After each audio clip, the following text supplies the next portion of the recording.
බලන්න මෙන්න මේ සර්පයාගේ වීඩියෝ එකක් අපි කලින් පළ කළා ඔබෙන් අහලා මේ කවුද කියලා. අද බලන්න යන්නේ ඇත්තටම මේ කවුද කියලා.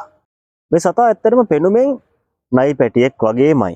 හැබැයි ඇත්තටම මේ ඉන්නේ ගැරන්ටි පැටියෙක්. අපි කතාවට කියනවනේ ගැරන්ටි මරලා අපි පව් පුරව ගන්න නැහැ කියලා. හැබැයි මේ විදිහට ගැරන්ටි මරලා පව් පුරව ගන්න නැහැ කියන කට්ටිය මෙන්න මේ වගේ ගැරන්ටි පැටව දැක්කට පස්සේ ණය කියලා හිතලා බලන්න ඔබත් මරලා තියෙනවද කියලා.